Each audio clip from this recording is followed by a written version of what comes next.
할렐루야. 153 저녁기도에 오신 여러분들을 주님의 이름으로 환영하고 축복합니다.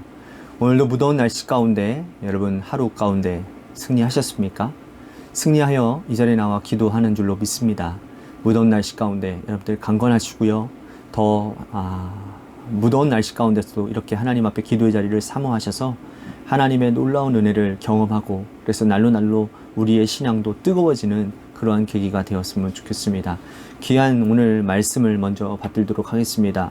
누가복음 24장 36절에서 43절 말씀까지 보겠습니다. 누가복음 24장 36절에서 43절 말씀입니다. 우리 같이 한 목소리로 다 함께 봉독하도록 하겠습니다. 시작. 이 말을 할 때에 예수께서 친히 그들 가운데 서서 이르시되 너희에게 평강이 있을지어다 하시니 그들이 놀라고 무서워하여 그 보는 것을 영으로 생각하는지라.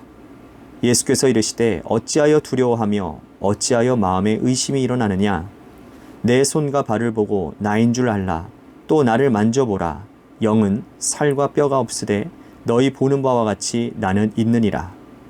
이 말씀을 하시고 손과 발을 보이시나 그들이 너무 기쁨으로 아직도 믿지 못하고 놀랍게 여길 때에 이르시되 여기 무슨 먹을 것이 있느냐 하시니 이에 구운 생선 한 토막을 드리니 받으사 그 앞에서 잡수시더라. 아멘. 여러분들은 단팥빵을 좋아하십니까? 저희 아이들은 단팥빵을 굉장히 좋아합니다. 어릴 때는 팥을 굉장히 싫어할 줄 아는데 이 아이들은 그 달짝지근한 그 단팥이 안고가 굉장히 맛있나 봅니다.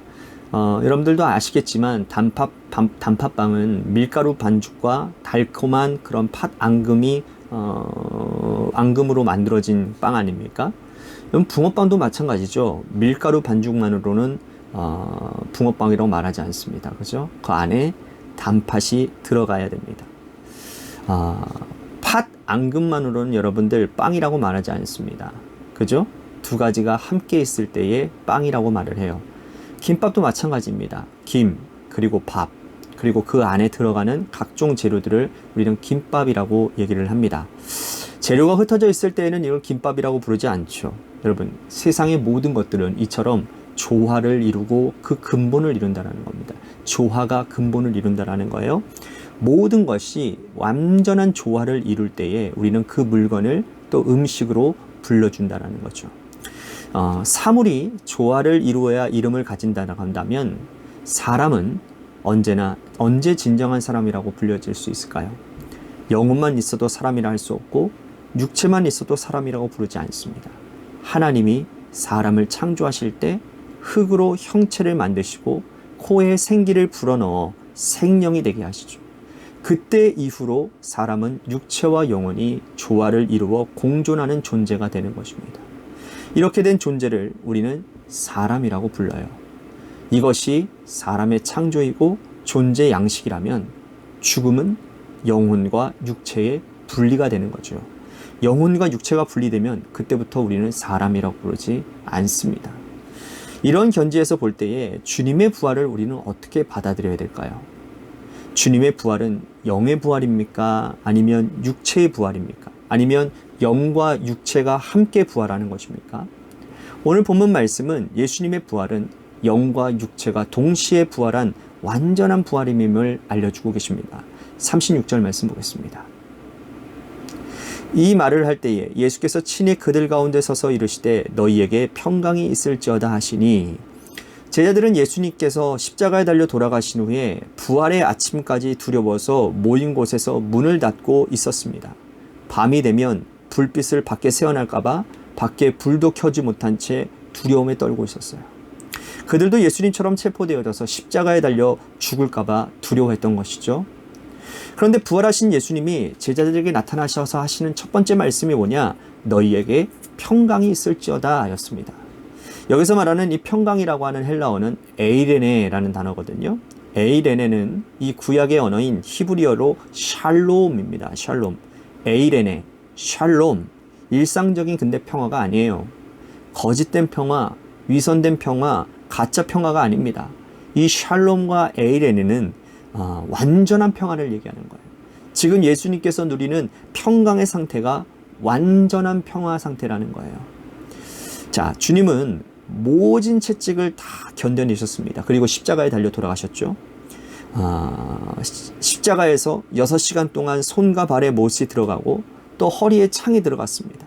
피와 물을 다 쏟으셨어요. 온몸이 찢겨 나갔습니다. 그렇게 돌아가신 거죠. 죽음이 예수님을 삼킨 것 같고 사망이 주님을 이긴 것 같처럼 보입니다. 거기까지는 평화라고 말할 수 없어요. 두려움입니다. 하지만 주님은 3일 만에 이 죽음의 권세를 깨트리시고 죄의 사슬을 끊고 부활하셨어요. 주님은 모진 고난과 십자가의 죽음과 고통을 통과하시고 부활하셨기에 완전한 평화인 샬롬과 에이레네를 말할 자격이 있으신 분이라는 거죠. 주님은 당신이 가진 이 샬롬의 평화를 제자들에게도 나누어 주기 위해서 너희에게 평강이 있을지어다 라고 말씀하고 있는 것입니다. 육체를 입은 사람은 평강을 누릴 수 없으니 내 안에 거하면 십자가의 보혈의 공로로 너희는 평강 가운데 거하게 될 것이라고 말씀하시는 거예요. 우리 인간은 자신의 힘으로는 죽음의 권세를 이길 수 없습니다. 사망 권세를 깨트릴 수가 없어요. 그러면 우리가 어떻게 죽음의 권세를 이길 수 있습니까? 우리가 예수님 이전에 이 어떤 인간들도 죄와 사망의 권세를 이기지 못했습니다. 그러므로 사람들은 본능적으로 죽음과 죄 앞에서 두려워할 수밖에 없는 거예요. 세상은 우리에게 진정한 평강을 줄 수 없습니다. 여러분, 나라와 나라가 전쟁하지 않는 이유가 뭡니까? 평화를 사랑하기 때문입니까? 그렇지 않습니다. 위장된 평화예요.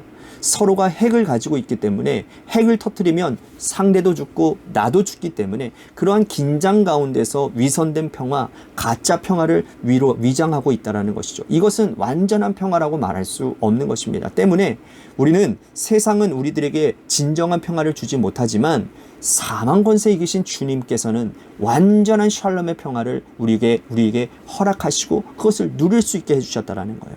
그래서 주님은 두려워 떨고 있는 이 제자들에게 나의 평강 안에 거하라 라고 지금 말씀하시는 겁니다. 예수님께서 평강을 말씀하셨지만 주님의 말씀을 받아들이는 제자들의 태도는 이상합니다. 37절 말씀 보십시오. 그들이 놀라고 무서워하여 그 보는 것을 영으로 생각하는지라. 제자들은 지금 예수님이 어떻게 돌아가시는지를 잘 알고 있죠. 채찍질 당하시고 십자가에 달리시고 못 박히시고 돌아가셨어요. 아리마대 요셉이 여러분 예수님의 시신을 새 무덤에 누인 것도 알고 있었습니다. 그래서 그들은 자신들 앞에 나타나서 지금 너희에게 평강이 있을지어다 말씀하시는 이 주님을 영으로 생각하고 있었다라는 거예요. 그러니까 육체의 부활은 일어날 수 없고 예수님의 영혼이 나타난 것으로 생각했다라는 것입니다. 하지만 주님은 아니라고 말씀을 하세요. 39절 말씀 보십시오. 내 손과 발을 보고 나인 줄을 알라. 또 나를 만져보라. 영은 살과 뼈가 없으되 너희 보는 바와 같이 나는 있느니라. 만져보라고 말씀을 하세요. 영은 살과 뼈가 없지만 나는 살도 있고 뼈도 있지 않느냐. 그러므로 주님은 육체와 영으로 부활한 완전한 부활체를 말씀하시는 겁니다. 그 증거로 너희가 먹을 것이 있으면 나에게 가져와 봐라. 41절에서 43절에 말씀을 하시죠. 그리고 주님이 그 생선을 받아 먹으시는 장면이 나옵니다. 만약에 여러분 주님이 영이었다면 영으로 부활하셨다면 토막난 생선을 드실 수가 있겠습니까? 불가능한 일이죠. 그러니까 주님이 직접 제자들 앞에서 잡수시는 그런 모습을 보이심으로써 예수님의 부활이 영과 육의 완전한 부활임을 보여주고 있는 것입니다. 예수님께서 육체와 영혼의 완전한 부활을 하셨다는 사실, 여러분 이것이 오늘날 우리들에게 어떤 의미를 가지게 되는 것일까요? 우리는 영과 육을 함께 소중히 여겨야 됩니다. 그런데 불행하게도 어떤 사람들은 영으로만 신앙생활을 하려고 하는 자들이 있어요. 기도하고 말씀 읽고 예배 드리는 것이 좋아하는데 몸으로 신앙생활하는 것은 하찮게 여기는 거예요. 몸의 봉사는 하지 않은 것입니다. 영혼의 기쁨, 만족은 있으면 그것으로 끝이라고 생각하는 거예요. 여러분 그렇지 않습니다. 예수님의 부활이 그것을 말씀하시는 거예요. 육체와 영혼의 완전한 부활인 것은 우리의 신앙생활도 육체와 영혼이 조화를 이루어야 된다는 겁니다. 반대로 여러분 육체는 땀을 흘려요. 봉사합니다. 손과 발이 수고를 합니다. 이웃에게 수고한 것 건넵니다. 또 하지만 그들의 영혼을 돌보지는 않는 거예요. 말씀을 가까이 하지 않습니다. 기도하지 않습니다. 예배를 하찮게 여깁니다. 이것도 잘못된 믿음 생활이라는 거죠. 예수님의 부활이 영혼과 육체의 완전한 부활인 것처럼 우리의 믿음 생활도 이 육체와 영혼이 조화를 이루어야 한다라는 것이죠. 주님은 누가복음의 결론으로 너희들은 이 모든 일의 증인이라고 말씀을 하고 있습니다. 48절 말씀 보십시오. 너희는 이 모든 일의 증인이라. 지금까지 너희들이 보고 듣고 경험한 것을 나가서 전하라 라고 말씀을 하시는 거죠.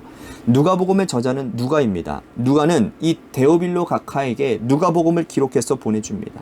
사도행전도 그가 바울을 따라다니면서 보고 듣고 경험한 것 모든 것들을 기록해요. 주님의 말씀대로 순종한 것이죠. 우리는 주님의 말씀을 마음에 새겨야 됩니다. 우리는 일생 동안 신앙생활하며 받은 은혜를 혼자만 가지고 있어서는 곤란한 거예요. 우리는 이 모든 일의 증인입니다. 증인의 정체성은 보고 듣고 느끼고 깨달은 바를 전하는 데 있는 거예요. 우리가 경험한 것을 증거하는 믿음의 증인들이 되실 수 있게 되기를 바라겠습니다. 오늘 하루도 여러분 완전한 부활의 주님을 따라 살으셨으라고 저는 믿습니다. 앞으로도 여러분들의 인생 가운데 그러한 일들이 일어나게 되기를 바라고 그 경험한 주님을 증거하는 저와 여러분들이 되시기를 주님의 이름으로 간절히 축복하겠습니다. 오늘 말씀을 생각하면서 우리 같이 기도했으면 좋겠습니다. 완전한 부활을 이루신 주님을 따라 하나님 육체와 영혼의 조화를 이루는 삶을 살겠습니다. 내가 그 주님을 경험한 것을 증거하는 증인의 삶을 살겠습니다. 우리 같이 말씀 생각하며 다짐하며 기도의 자리로 나아갔으면 좋겠습니다. 또 한 가지 우리 교회를 위해서 기도했으면 좋겠습니다. 하나님께서 세워주신 몸된 교회, 하나님의 뜻 가운데서 재개발이 온전히 잘 진행되어질 수 있도록 인도해 주시고 하나님의 교회 가운데 정말 하나님 앞에서 바르게 서가는 그러한 교회 성도가 되도록 인도해 주시옵소서라고 우리 같이 기도했으면 좋겠습니다. 또한 육신의 질병으로 고통당하는 우리 성도님들 많이 있습니다. 우리 그분들을 위해서 기도해 주시고 또한 고3 수험생인 한유진 학생과 또한 여러분들의 삶의 자리와 여러분들의 자녀들을 위해서 기도하시다가 이 시간 돌아가시기를 바라겠습니다. 노래 끝날 때까지 함께 기도하며 나아가도록 하겠습니다. 기도하시겠습니다.